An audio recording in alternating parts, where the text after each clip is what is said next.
Okay so अपनी end game से निकला डॉक्टर डूम वाली माइंड बेंडिंग थ्योरी के फर्स्ट पार्ट में हम लोगों ने ये देखा था कि कैसे जब हमारे एवेंजर्स टाइम ट्रैवल करके 2012 में न्यूयॉर्क गए और वहां उन्होंने सब गड़बड़ करी, उन्हीं की वजह से लोकी भागा और आगे जाकर गॉड ऑफ स्टोरीज बना और टोनी और बाकी के एवेंजर्स की जिंदगी बर्बाद हो गई। क्यों हुई ये सब मैं ऑलरेडी पार्ट 1 में बता चुका हूँ। इफ तुमने वो वीडियो नहीं देखी है देन उसे भी डेफिनेटली चेकआउट कर लेना, लिंक मैं डिस्क्रिप्शन और पिन कमेंट में दे दूंगा। तो आज इसी कहानी में आगे बात होगी कि कैसे जब टोनी को टाइम से पहले 2012 में ही सब पता चल गया कि बकी जिंदा है और उसी ने उसके पेरेंट्स को मारा था, हाइड्रा शील्ड ये सब मिले हुए हैं और उसका फ्यूचर सेल्फ यानी फ्यूचर टोनी स्टार्क खुद टाइम ट्रैवल करके 2012 में आया था।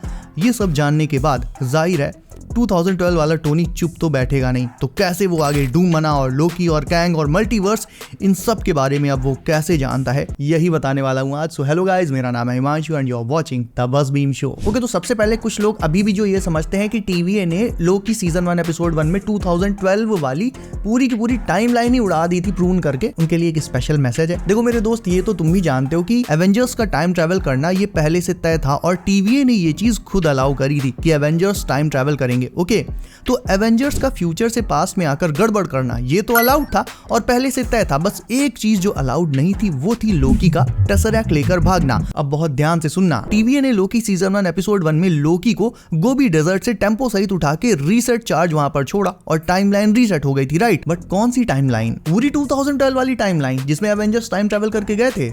नहीं, बस यहीं पर तो कंफ्यूजन है। देखो मैं बताता हूँ, एक्चुअल में कोई अल्टरनेट टाइमलाइन उस पल से, उस मोमेंट से शुरू होती है जब कोई बंदा कोई ऐसा काम कर दे जो उसे नहीं करना चाहिए, जस्ट लाइक लोकी डिड। अब एवेंजर्स के टाइम ट्रैवल करने वाले प्लान में सब कुछ प्री प्लान्ड था, सब कुछ अलाउड था, जिसने जिसने जो कुछ भी किया सब कुछ करना था सबको। केवल लोकी ने एक ऐसी चीज कर दी जो उसे नहीं करनी चाहिए थी। जैसे ही उसने टेसरैक्ट देखा उसने उसे उठाया और लेकर भाग गया, यानी लोकी के टेसरैक्ट उठाकर भागते ही उस प्रॉपर मोमेंट से एक अल्टरनेट टाइमलाइन क्रिएट हुई। और इस बात का प्रूफ है टेम्पैड वाला ये सीन, यहाँ पर तुम टीवीए के टेम्पैड में भी देख सकते हो कि 2012 वाली टाइमलाइन से जस्ट अभी अभी एक अल्टरनेट ब्रांच निकलकर शुरू हुई है। तो ये वाला जो पॉइंट है ये वो पॉइंट है जहां से टाइमलाइन स्टार्ट हुई और ये वो पॉइंट है जब लोकी ने टेसरैक्ट उठाया और वो भागा।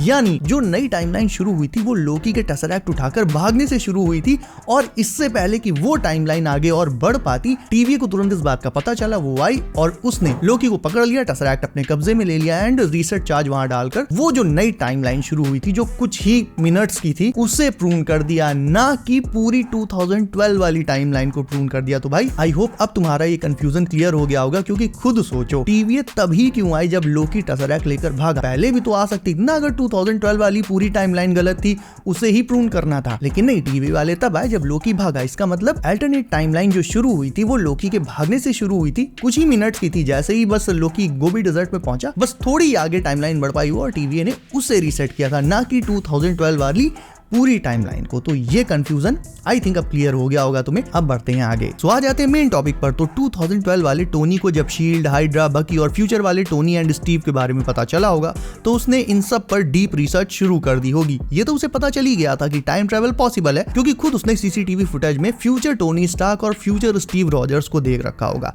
तो उसका सबसे पहला टारगेट रहा होगा टाइम ट्रैवल इन्वेंट करके फ्यूचर में जाने का, और फिर उसने 2012 से ही टाइम ट्रैवल पर काम करना शुरू भी कर दिया होगा, जो कि डूम का भी सिग्नेचर एरिया ऑफ एक्सपर्टीज है। तो ये भी एक बहुत बड़ा इशारा है इस तरफ कि 2012 वाला टोनी स्टार्क ही आगे चलकर डूम बना होगा, और जब तक वो डूम में पूरी तरह से ट्रांसफॉर्म हुआ होगा तब तक उसने टाइम ट्रैवल को भी विक्टर वॉन डूम की ही तरह मास्टर कर लिया होगा। लेकिन टाइम ट्रैवल से भी ज्यादा एक बहुत इंपॉर्टेंट टॉपिक था जिस पर भले ही किसी और एवेंजर का ध्यान नहीं गया होगा, लेकिन टोनी का जरूर जाएगा, एंड वो टॉपिक है मल्टीवर्स का। देखो एज ऑफ अल्ट्रॉन पूरी मूवी ही टोनी की एक सनक के ऊपर बनी थी। वो सनक थी दुनिया को प्रोटेक्ट करने के लिए एक ऐसा सुरक्षा कवच बनाने की जो आउटर स्पेस के हमलों से अर्थ को बचा सके।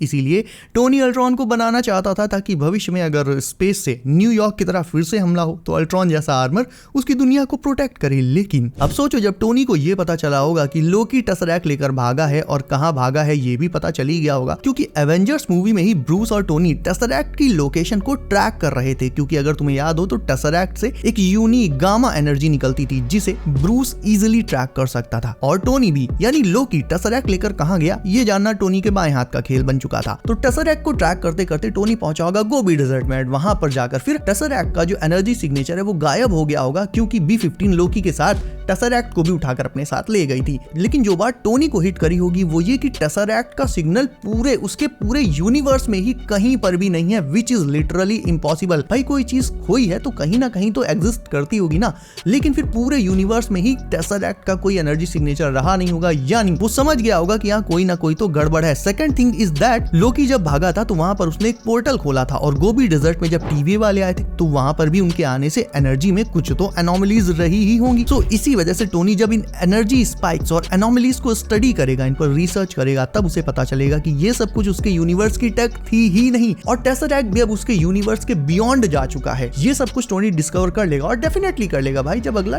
टाइम ट्रैवल इन्वेंट कर सकता है, ये इन्वेंट कर सकता है कि टाइम में एग्जैक्टली किस पॉइंट पर कैसे कब जाना है, कैसे वापस आना है, इतनी बड़ी चीज इन्वेंट कर सकता है, तो फिर वो कुछ भी कर सकता है। तो भले ही उसे टाइम लगे, लेकिन वो ये समझ जाएगा कि उसका अपना यूनिवर्स अकेला नहीं है, उसके आगे और भी यूनिवर्सेस हैं। और अब आ जाती है सबसे इंपॉर्टेंट बात, इन सबका कैंग से क्या कनेक्शन है। तो भाई ये पूरी प्लानिंग ही कैंग की थी। कैंग जानता था कि लोकी उसे एलिमिनेट करके उसकी जगह ले लेगा, लेकिन उसने लोकी शो में जिस खतरे की बात की थी वो काउंसिल ऑफ कैंग्स नहीं थे, वो डूम था। और डूम को एग्जिस्टेंस में लाने का, उसे बनाने का प्लान भी बेसिकली कैंग का ही था, क्योंकि कैंग ने ही सीक्रेट टाइमलाइन यानी 616 के सारे इवेंट्स प्लान किए थे, इंक्लूडिंग एवेंजर्स का टाइम ट्रैवल। क्योंकि कैंग जानता था कि अगर एवेंजर्स टाइम ट्रैवल करेंगे तो इससे 2012 वाला टोनी ऑब्सेस्ड हो जाएगा और एक डार्क पाथ पर निकल पड़ेगा, एंड आगे चलकर वही डूम बनेगा और लोकी को भी फिर वही निपटाएगा। और एग्जैक्टली डूम्सडे में अब यही सब कुछ होने जा रहा है। वरना खुद सोचो लोकी का रिटर्न डूम्सडे में क्यों हो रहा है। लोकी अब लिटरली MCU के टॉप पर है, वो गॉड ऑफ स्टोरीज बन चुका है, और एक तरह से देखा जाए तो मल्टीवर्स के बाहर ही एग्जिस्ट करता है। तो फिर भी उसका एवेंजर्स डूम्सडे में रिटर्न हो रहा है, दैट क्लियरली मींस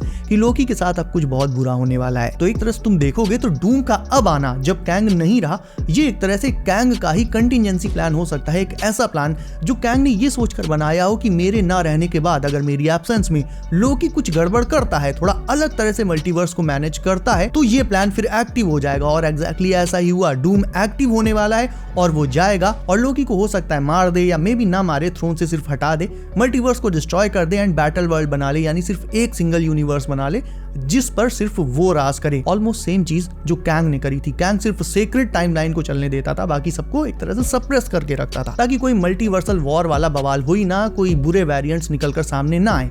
और डूम भी एक तरह से यही करने वाला है, वो बैटल वर्ल्ड बना रहा है, एक सिंगल यूनिवर्स, दूसरे यूनिवर्सेस का तो काम ही खत्म। मतलब कैंग के में तो एक चलो रिस्क भी था थोड़ा सा कैंग के काम में, डूम के सिस्टम में भाई जीरो रिस्क पॉलिसी है। तो आई थिंक डॉक्टर डूम का एग्जिस्टेंस में आना ये सब कैंग का ही प्लान था, जो उसने इमरजेंसी केस के लिए बनाकर रखा था। देखो कैंग का जो रूल था उसमें वो दूसरी टाइमलाइंस को सप्रेस करके तो रखता था, बट उसका एक रीजन भी था। रीजन ये था कि सीक्रेट टाइमलाइन सेफ रहे और दोबारा से कोई मल्टीवर्सल वॉर ना हो। कैंग को लगा कि लोकी भी उसी की तरह गीगा चैड होगा, तो उसने लोकी को अपनी जगह जानबूझकर लेने दी, लेकिन लोकी निकला कद्दू, तो उसने सबको फ्री विल दे दी, आजादी दे दी। अब खुद सोचो, फ्री विल अगर तुम किसी अच्छे बंदे को दे देते हो, अच्छे लोगों को दे देते हो, तो वो किसी का क्या ही बुरा करेंगे, खुद ही उनका नेचर अच्छा है। लेकिन अगर वही फ्री विल क्रिमिनल्स को दे दी जाए या लाइक सुपर विलन्स को दे दी जाए, तो क्या सोचते हो कि वो उसका फायदा नहीं उठाएंगे? वो अपनी आजादी का फायदा उठाकर चारों तरफ केओस मचा देंगे। सीधी सी बात है, अगर तुम किसी शहर में फ्री विल बांट दो, लॉ एंड ऑर्डर जो होता है वो हटा दो, तो अच्छे लोग ज्यादा से ज्यादा क्या करेंगे? वो घर में बैठ के चाय पियेंगे, टीवी देखेंगे। लेकिन भाई जो क्रिमिनल्स होंगे वो फिर ऐसा उजड़ापन फैलाएंगे कि पूछो मत। तो कैंग का जो रूल था वो एग्जैक्टली यही करता था, वो एक तरह से लॉ एंड ऑर्डर को मल्टीवर्सल लेवल पर मेंटेन करके रखता था, सीक्रेट टाइमलाइन को आगे बढ़ने देता था, दूसरी वाली को एक तरह से सप्रेस करके प्रून करके रखता था ताकि कोई उल्टे सीधे वेरिएंट्स निकलकर बाहर ना आ जाए। अब लोकी की थिंकिंग भैया अलग है। लोकी सोचते हैं कि अगर हम सबको फ्री विल दे देंगे, सबको आजादी दे देंगे, तो उन्होंने ये नहीं सोचा कि मतलब जो सुपर विलेंस हैं, जो बैड वेरिएंट्स हैं अक्रॉस द मल्टीवर्स, वो इसका कितना गलत फायदा उठाएंगे। एंड एग्जैक्टली अब यही हो रहा है, कितने सारे इनकर्जन्स ऑलरेडी हो रहे हैं, डार्क होल्ड्स पढ़ी जा रही हैं, दूसरे यूनिवर्सेस में इनकर्जन्स चल रहे हैं, ब्रांचेस आपस में टकरा रही हैं, मल्टीवर्स धीरे धीरे अपने आप ही कोलैप्स हो रहा है, डिस्ट्रॉय हो रहा है। और गलती सारी की सारी ये लोकी की है, क्योंकि उसी ने सबको फ्री विल दी है। अगेन अच्छे लोगों को फ्री विल देने में कोई बुराई नहीं है, लेकिन भाई सबको फ्री विल दोगे तो फिर वो सुपर विलन्स को भी मिलेगी। तो कैंग के राज में ये सब नहीं था, क्योंकि उसने फ्री विल वाले कोई चोचले रखे ही नहीं थे, सब सिस्टम बना के रखा था। लेकिन क्योंकि भाई लोकी की थिंकिंग अलग है, उन्हें देनी है आजादी, तो भैया अब ऐसे आजादी मिल रही है कि पूरा का पूरा मल्टीवर्स डिस्ट्रॉय होने वाला है। और ये चीज सही भी है, इसीलिए एग्जैक्टली डूम ने कोई ना कोई इमरजेंसी प्लान या कह लो कंटिजेंसी प्लान उसे बैकअप बनाकर रखा होगा कि अगर लोकी स्क्रू अप कर जाता है तो वो प्लान इफेक्ट में आएगा और एग्जैक्टली यही रीजन भी है कि अभी तक डूम सामने नहीं आया, अब आ रहा है जब कैंग चला गया और लोकी ने उसकी जगह ले ली और मल्टीवर्स में केओस शुरू हो चुका है। मल्टीवर्स ऑफ मैडनेस में दिखा दिया गया था, इनकर्जन शुरू हो चुके हैं बहुत बड़े लेवल पर। You caused an incursion, and we're gonna fix it. और ऐसे तो लाखों करोड़ों यूनिवर्सेस है मल्टीवर्स में, क्या पता कितने इनकर्जन्स ऑलरेडी चल रहे हो, ऑलरेडी हो रहे हो। और अगर तुम्हें ये नहीं समझ आ रहा है कि फ्री विल से मल्टीवर्स कैसे डिस्ट्रॉय हो रहा है, तो उसका रीजन ये है कि लोकी ने जब सबको फ्री विल दे दी, यानी किसी को कुछ भी करने की आजादी दे दी, तो पूरे मल्टीवर्स में, केवल डूम की बात नहीं कर रहा हूं, और जितने भी सुपर विलेंस हैं वो सब भी अपनी मनमानी करेंगे। वो इधर से उधर एक यूनिवर्स से दूसरे यूनिवर्स में छलांग मारेंगे, जिसके चलते इनकर्जन होगा, वो टाइम ट्रेवल करेंगे, जिसके चलते अल्टरनेट टाइमलाइंस बनेंगी, फिर इनकर्जन होंगे। ऑल इन ऑल यही रीजन है, free will is the main reason of incursion. और फ्री विल दी किसने है? लोकी ने दी है। और लोकी को पेलने कौन आ रहा है? डूम आ रहा है। So all of this was plan of Kang. वो बहुत आगे की सोचता था। इवन उसने लोकी शो में ये जो कहा था कि I have seen the end, वो एंड डूम ही था, ना कि काउंसिल ऑफ कैंग्स। तो यस, ये सब कुछ कैंग के साथ कनेक्टेड है। और मैंने तुम्हें बताया भी था कि कैंग भले ही इन पर्सन एवेंजर्स डूम्सडे में ना आए, जोनाथन मेजर्स में भी आए, मे भी ना आए, चांसेस तो वैसे नहीं है, लेकिन कैंग के नाम को, उसके प्लान्स को, ये सारी चीजें डूम्सडे में मेंशन की जाएंगी, उसका नाम लिया जाएगा। दैट क्लियरली मींस कि ये सब आपस में इंटरकनेक्टेड है। So that's it for today. If तुम्हारे कोई क्वेश्चंस हो, कोई डाउट्स हो, देन डेफिनेटली कमेंट करके पूछ सकते हो। इसके अलावा वीडियो अच्छी लगी तो उसे लाइक कर दो। इस थ्योरी के बारे में तुम्हारा क्या कहना है ये भी बता दो। और इफ नए हो then sub the channel, press the bell icon. Part 1 देखना है तो लिंक डिस्क्रिप्शन में और पिन कमेंट में है। सो बी सेफ गाइस, अपना ख्याल रखिए आप। मेरा नाम है Himanshu and as always I will see you in next one.